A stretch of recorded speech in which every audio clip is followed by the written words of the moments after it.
RL और फिर RC circuit के बाद, आरएल पढ़ाने के बाद मैंने पहले ही बोला था कि आरएल और आरसी में काफ़ी ज़्यादा सिमिलरिटीज़ है, सिर्फ थोड़ी सी कंडीशंस बदली हैं। तो नोट्स लिखने के बाद आप लोग उसको बेहतर खुद से अंडरस्टैंडिंग डेवलप कर सकते हैं, उसमें आसानी से आरएल सर्किट पढ़ने के बाद आरसी सर्किट को कर सकते हैं। तो उन दो सर्किट के बाद अभी ये हमारा जो सर्किट है वो क्या है, LCR सर्किट। और ये तीनों का तीनों कंपोनेंट हमारा रेजिस्टेंस, ये इंडक्टर और ये कैपेसिटर, तीनों का तीनों जो हमारा कैसे जुड़ा हुआ है, सीरीज में जुड़ा हुआ है, इसलिए उसको हम लोग बोलते हैं सीरीज LCR सर्किट। तो सीरीज LCR सर्किट को मैंने यहाँ पे बना रखा है, ये हमारा रेजिस्टेंस है, ये इंडक्टर है, ये कैपेसिटर है, ये तीनों का तीनों सीरीज में जुड़ा हुआ किसके साथ, तो सोर्स ऑफ EMF के साथ। कितना है ये, तो E is equals to E0 sine omega t. तो पिछले केसेस में भी हम लोगों ने देखा था कि भाई सीरीज में कनेक्ट करने के बाद ये जो हमारा EMF है, ये जो वोल्टेज है हमारा, ये तीनों में बटेगा।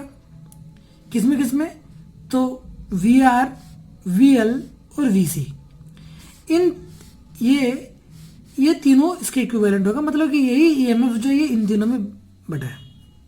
तो इसलिए हम लोग जानते हैं V इक्वल्स टू IR, उससे फ्लो होने वाला करंट और उसका रेजिस्टेंस। तो V इक्वल्स टू क्या है हमारा, IR, VR equals to IR।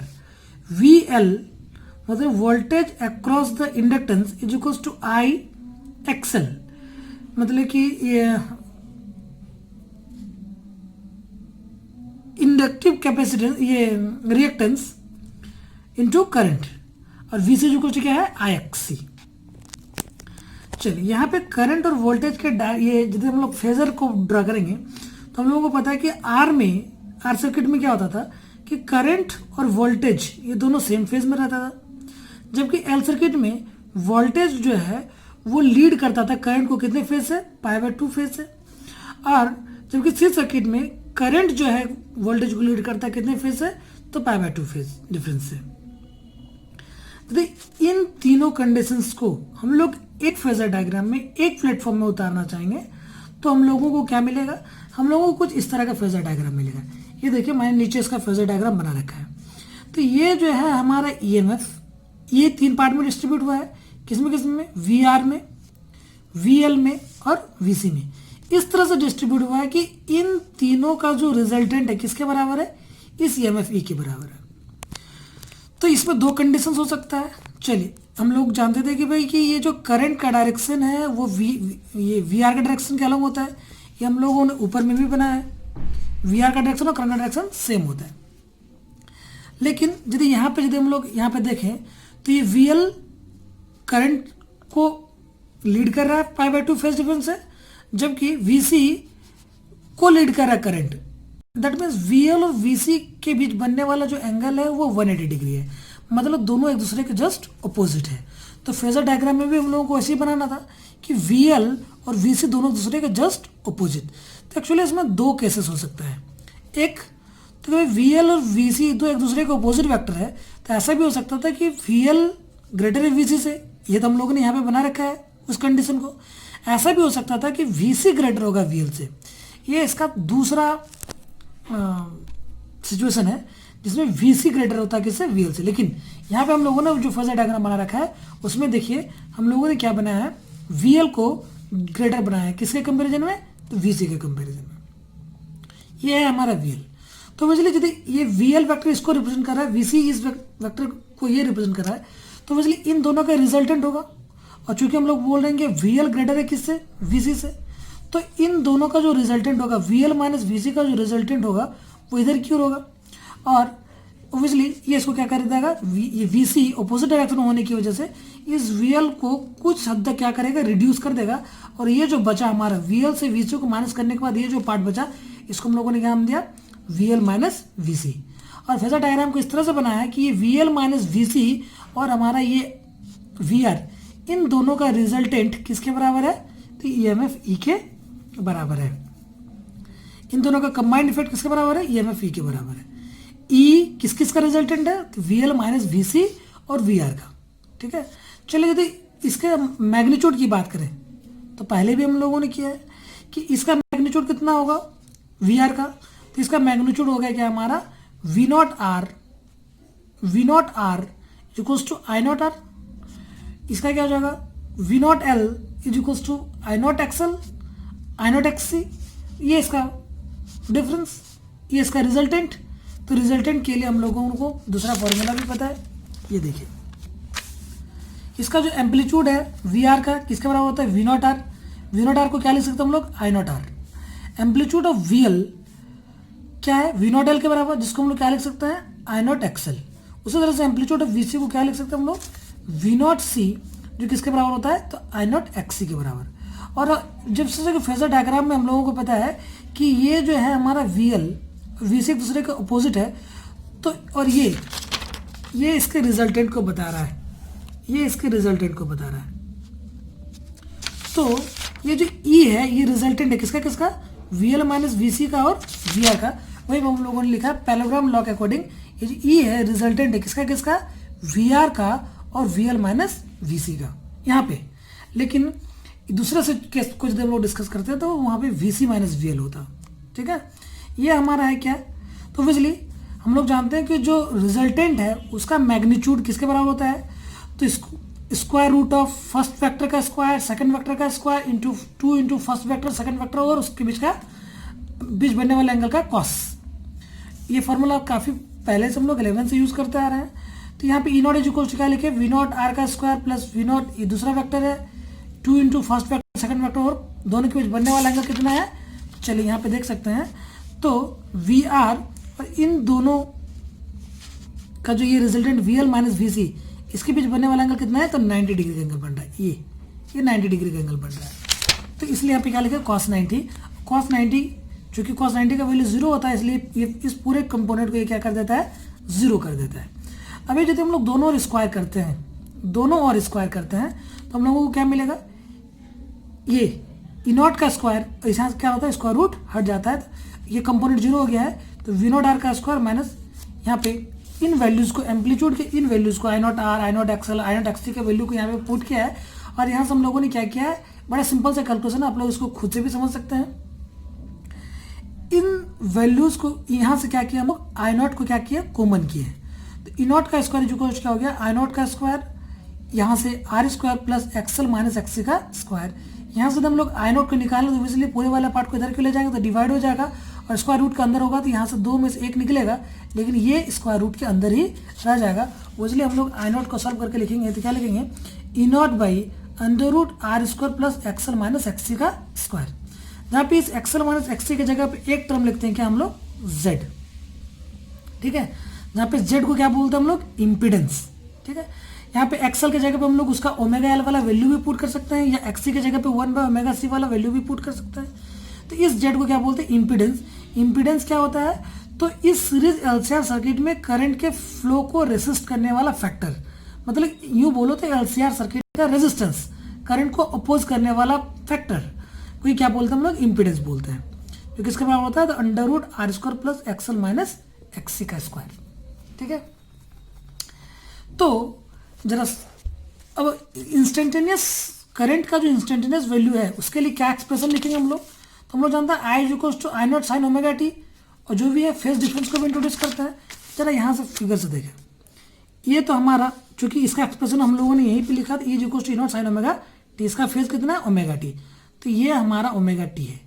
लेकिन यहाँ पे करंट और इसके बीच एक फेज का डिफरेंस है, इसको हम लोग क्या बोले तो फाई। तो यहाँ पे ये वाला जो है हमारा ये वाला जो ये पूरा ओमेगा टी है और ये है फाई। तो करंट का हमारा फेज कितना हो गया, ये वाला पार्ट कितना बचा, तो इस ओमेगा टी से इस फाई को सब्ट्रैक्ट करना है, ये क्या हो गया हमारा ओमेगा टी माइनस फाई। लेकिन यदि आप लोग इसका दूसरा केस को करेंगे V C is greater than V L का, तो वहाँ पे हमारा ओमेगा टी प्लस फाई होगा, क्योंकि रिजल्टेंट इन दोनों का जो रिजल्टेंट है V C minus V L का वो इधर की होगा, ठीक है। इसलिए क्या वहाँ पे हो जाएगा ओमेगा टी प्लस फाई। चलिए यहाँ पे इस फाई को हम लोग क्या बोलते हैं फेज डिफरेंस बोलते हैं। तो इस फेज डिफरेंस के वैल्यू को निकालने के लिए हम लोग यहाँ पे एक इम्पिडेंस ट्रायंगल बनाए हुए हैं। इम्पिडेंस ट्रायंगल क्या है एक्चुअली ये इम्पीडेंस ट्रायंगल यहीं से आता है, ये हमारा एंगल फाई है, ठीक है। तो इसको ऑब्वियसली ये यदि वी एल माइनस वी सी है तो ऑब्वियसली ये भी वी एल माइनस वी सी होगा, क्योंकि पैरेललोग्राम का अपोजिट साइड इक्वल पैरेलल होता है, तो वी एल माइनस वी सी। तो यहाँ से तो हम लोग tan फाई का वैल्यू को लिखें, ये हमारा इम्पीडेंस ट्रायंगल जिसको हम लोगों ने वहाँ पे सेपरेट बना रखा है। तो tan फाई का जो वैल्यू होता है वो क्या होता है, p बाई बी।